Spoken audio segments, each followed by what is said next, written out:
السلام علیکم ورحمۃ اللہ تعالی وبرکاتہ۔ آج کے اس سبق میں سورۃ الناس کا لفظی ترجمہ پڑھیں گے۔ سورۃ الناس کا تعارف یہ ہے کہ یہ قرآن کریم کی آخری سورت ہے، مدنی زندگی میں نازل ہوئی۔ اس کی 6 آیات ہیں۔ اس سے پہلی سورت فلق کی 5 آیتیں ہیں۔ 11 آیات کی 2 سورتیں ایک ہی وقت میں اکٹھی نازل ہوئی۔ اس سورۃ الناس کے 20 الفاظ اور 79 حروف ہیں۔ بسم اللہ الرحمن الرحیم۔ قل اعوذ برب الناس۔ قل کا مطلب ہے آپ کہہ دیجئے۔ اعوذ اس کا معنی ہے میں پناہ میں آتا ہوں۔ برب الناس اس کا مطلب ہے لوگوں کے رب کی۔ پورا معنی یوں ہوگا، اے پیغمبر آپ کہہ دیجئے میں پناہ لیتا ہوں لوگوں کے رب کے ساتھ۔ مالک الناس، ملک اس کا مطلب ہے بادشاہ۔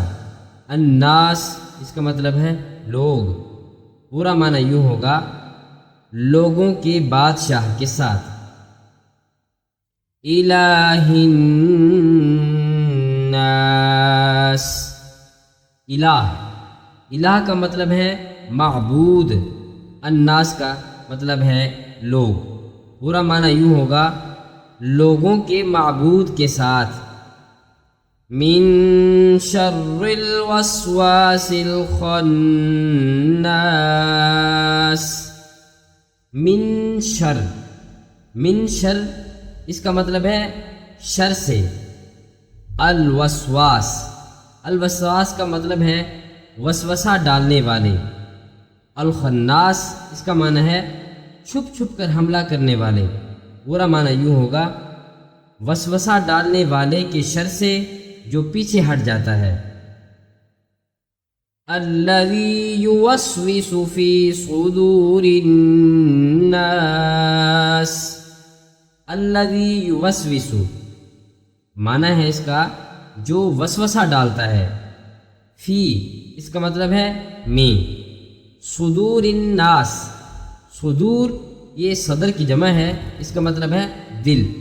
الناس اس کا مطلب ہے لوگ، یعنی لوگوں کے دلوں میں۔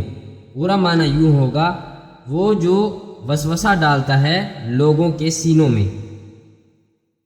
من الجنۃ والناس، من الجنہ یعنی جنوں میں سے، والناس اور انسانوں میں سے۔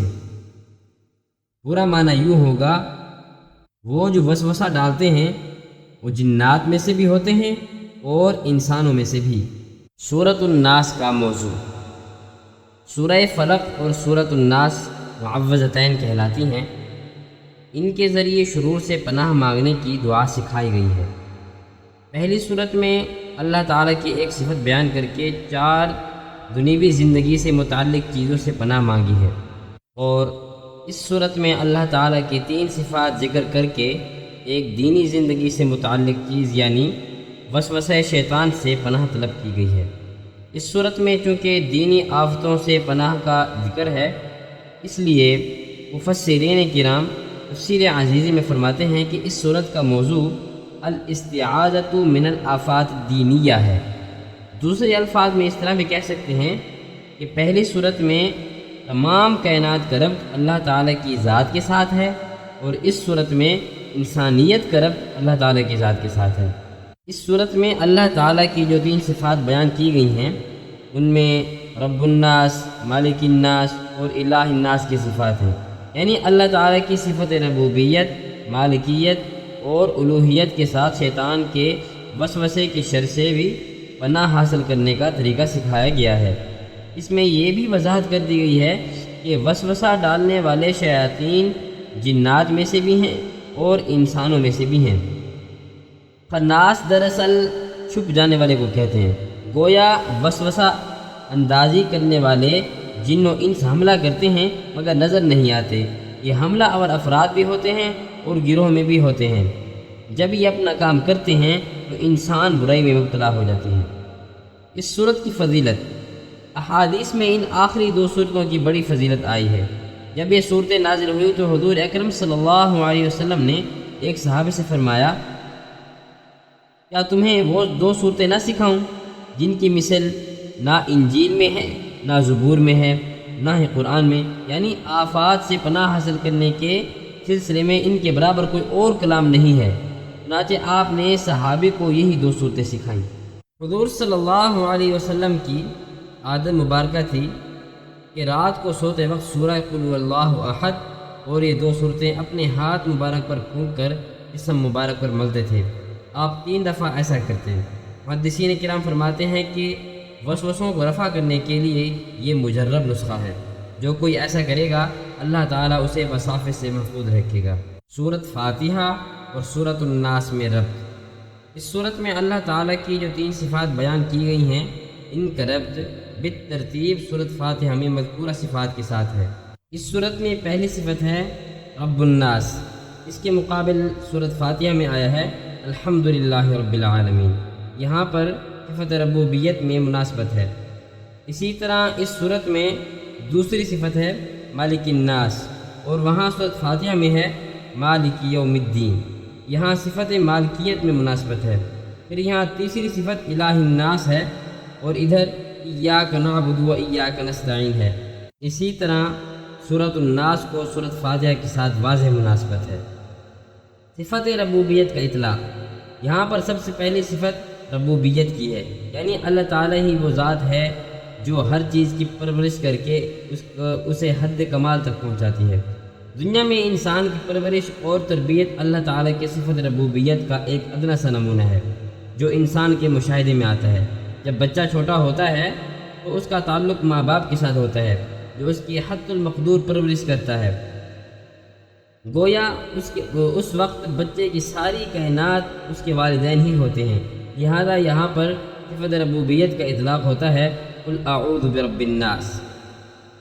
صفت مالکیت کا اطلاق، جب بچہ بڑا ہو جاتا ہے وہ اپنے ارد گرد کے ماحول پر نظر ڈالتا ہے اور سوچتا ہے کہ اس کے ماں باپ اس کی بہت سی ضروریات پوری کر رہے ہیں، مگر بعض ضروریات ایسی ہیں جنہیں والدین بھی پورا کرنے سے عاجز ہیں، اور ایسی ضرورتوں کے لیے حاکم وقت امیر یا بادشاہ کی طرف رجوع کرنا پڑتا ہے، جنہیں نہ والدین پورا کر سکتے ہیں اور نہ ہی بادشاہ امیر اس قدر استطاعت رکھتے ہیں کہ لوگوں کی تمام ضروریات پوری کریں۔ مثلا جب لوگوں کو دھوپ، گرمی یا سردی کی ضرورت ہوتی ہے، فصل بونے کے وقت جس قسم کے موسم کی ضرورت ہوتی ہے، پکنے کے وقت کتنی گرمی کی ضرورت ہوتی ہے، اور پھر فصل کاٹتے وقت کس قسم کی آب و ہوا درکار ہوتی ہے، انسان دیکھتا ہے کہ یہ تمام چیزیں نہ ماں باپ کے بس میں ہیں اور نہ ہی بادشاہ کے بس میں۔ لا محالہ اس کی نگاہ بلند ہوتی ہے کہ وہ کون سی ہستی ہے جو تمام کی تمام ضروریات پوری کرنے پر قادر ہے، ہر چیز کی تربیت کرتی ہے اور تمام چیزوں کی مالک ہے، تو اسے تسلیم کرنا پڑتا ہے کہ وہ صرف اور صرف الہ ہے۔ تو یہاں پر الوہیت کی صفت کار فرما ہوئی، الہ الناس۔ جب یہ بات واضح ہو گئی کہ الہ یعنی معبود کے سوا کوئی تمام ضرورتیں پوری نہیں کر سکتا، نہ کوئی تربیت کر سکتا ہے اور نہ کوئی حقیقی مالک ہے، تو پھر حقیقت یہ ہے کہ اس سے بڑھ کر محبوب بھی کوئی نہیں ہو سکتا۔ وہ تمام محبوبوں کا محبوب ہے اور اس کو اللہ کہتے ہیں۔ بات ترتیب سے شروع ہو کر آہستہ آہستہ معبودیت کے درجے تک پہنچ گئی، گویا انسان خدا تعالیٰ کے معبودیت اور الوہیت کے مقام کی پہچان تک پہنچ گیا۔ خدا تعالیٰ کی ہستی بے چوں و بے چکون ہے، اس میں انسان حیران ہو جاتا ہے، مگر اس کے ساتھ محبت بھی ہے۔